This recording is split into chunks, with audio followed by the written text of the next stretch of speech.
Hello everyone, welcome back to our channel. তো আশা করি সবাই খুব ভালো আছো। তো অনেক দিন ধরেই আমার লং ভিডিও দেওয়া হচ্ছে না, তো চলো আজকে তোমাদের সাথে একটা ভিডিও শেয়ার করি। তো এখন বিকেল হয়ে গেছে ওই 4টে নাগাদ। তো এখন আমার ঘুম থেকে উঠে একটু মাখা খেতে ইচ্ছা হচ্ছিল। তো কি মাখা করি না করি সব কিছু তোমাদের সাথে শেয়ার করব। তো চলো ভিডিওটা দেখতে থাকো। তো দেখো আমাদের এই গাছটাতে না আম হয়েছিল, কিন্তু যা রৌদ্র পড়ছে আর যা এখন যা গরম, সেই গরমে রোদে পুরো একদম শুকিয়ে আমগুলো পড়ে যাচ্ছে। আর কি হবে বলো।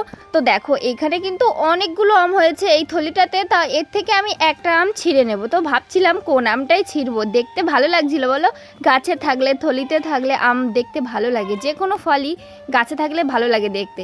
তো তারপরে আমি একটা আম ছিঁড়ে নিয়েছি। তো চলো এরপরে আরেকটা গাছ থেকে আম নেব। তো দেখো এই গাছ থেকে একটা আম নিয়ে নেবো। আর আমাদের বাড়িতে না খুব একটা আম ভালো হয়নি। তো দেখো তোমাদের একটু ভালো করে দেখো, চলো তোমাদেরকে দেখাই। এই গাছে মাত্র কয়েকটা আম হয়েছে। তো দেখো ওপরের দিকে এই থলিতে কয়েকটা হয়েছে, আর ওই যে ওই সাইডে এই কোনায় দেখতে পাচ্ছ এই কয়েকটা মাত্র আম হয়েছে।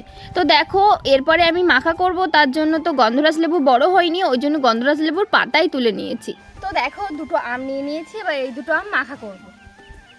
নিয়েছি দুটো শসা, এই দুটো শসাও মাখা করব। তো আম মাখা করব, শসা মাখা করব, তোমরা কিন্তু পুরো ভিডিওটা কিন্তু দেখতে থাকো। তারপরে দেখো প্রথমে আমগুলো আমি ধুয়ে নিচ্ছি ভালো করে। এবার ভালো করে ধোয়া হয়ে গেলে তারপরে ছালিয়ে নিতে হবে। তো দেখো আমি ধুয়ে নিয়ে তারপরে জলটা পাশেই পুকুর, ওই জন্য ফেলে দিয়েছি। দিয়ে এবার দেখো কলা পাতা কেটে নিয়েছিলাম একটা, সেই কলা পাতার উপরে আমি ছুরি দিয়ে এবার ভালো করে কেটে নেব। জানি এবছর আমের সিজন একদম ভালোই না, কারোর বাড়িতে খুব একটা আম হয়নি, তাও আমাদের বাড়িতে হয়েছে, মোটামুটি হয়েছে। তো দেখো দেখতে দেখতে কিন্তু আমার ছালানো হয়ে যাচ্ছে। আর জানো আমের খোসাগুলো না খুব শক্ত ছিল, ওই জন্য আমি ঠিকঠাক ছুলতে পারছিলাম না। এরপরে আমার বড় আমটা দেখো ছাড়ানো হয়ে গেছে, এরপরে ছোট আমটা ছাড়াতে হবে। তো দেখো আমি কিন্তু আমগুলো ভালো করেই ছাড়িয়ে নিচ্ছি। আর জানো এই আমটা খেতে না খুব ভালো, পাকায়ও খুব ভালো, কাঁচায়ও খুব ভালো। আর যে আম টক টক হয় সেই আম ছাড়া আমার আবার খেতে ভালো লাগে না। সবাই মিষ্টি আম খেতে পছন্দ করে, আর আমি টক আম খেতে পছন্দ করি।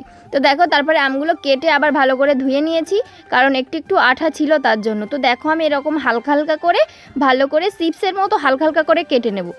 তো তোমাদের সকলের বাড়িতে কেমন আম হয়েছে, আর তোমরা কে কে এরকম বাড়িতে আম মাখা করে খাও অবশ্যই কিন্তু আমাকে কমেন্টে জানাবে। আর হ্যাঁ, ভিডিওটা ভালো লাগলে কিন্তু আমাকে সাবস্ক্রাইব করতে হবে আর আমার পাশে থাকতে হবে। তোমরাই যদি আমার পাশে না থাকো তাহলে কিন্তু আমি এগিয়ে যেতে পারবো না, তোমাদের সাথে নিত্য নতুন ভিডিও শেয়ারও করতে পারবো না। তো দেখো কথা বলতে বলতে কিন্তু আমার আমগুলো কাটা হয়েও গেছে, আর আমি এবার বাটিতে আমগুলো সব তুলে নেব। আমি কিন্তু দুটো আমি পুরো স্লাইস করে কেটে নিয়েছি। তো তারপরে দেখো আমি প্রথমেই দিয়ে দেব লবণ, তারপরে দিয়ে দেব চিনি। চিনিটা কিন্তু পরিমাণ মতো দিতে হবে, লবণটাও আমের পরিমাণ মতো দিতে হবে। তারপরে দেখো গন্ধরাজ লেবুর পাতা নিয়েছিলাম, সেই গন্ধরাজ লেবুর পাতাগুলো একটু কেটে দিয়ে দিয়েছি। তারপরে দিয়ে দিয়েছি দুটো কাঁচা লঙ্কা। আর তারপরে ভালো করে কাঁচা লঙ্কাগুলো একদম ওর সঙ্গে আমের সঙ্গে ভালো করে মাখিয়ে নিতে হবে। তো দেখো আমি কিন্তু আমের সাথে ভালো করে কাঁচা লঙ্কাগুলো মাখিয়েও নিচ্ছি। আমটা কিন্তু ভালো করেই মাখাতে হবে, কারণ ওই যে চিনি আর লবণ দেওয়া ছিল সেটা যেন আমের সঙ্গে একদম মিশে যায়। আমটা মাখাতে মাখাতে একদম নরম হয়ে যাবে, গেলে খেতে খুব ভালো লাগবে, আর গন্ধরাজ লেবুর পাতার সেন্টটাও খুব ভালো আসবে। তো দেখো আমার মাখাতে মাখাতে একদম আমগুলো নরম হয়ে গেছে।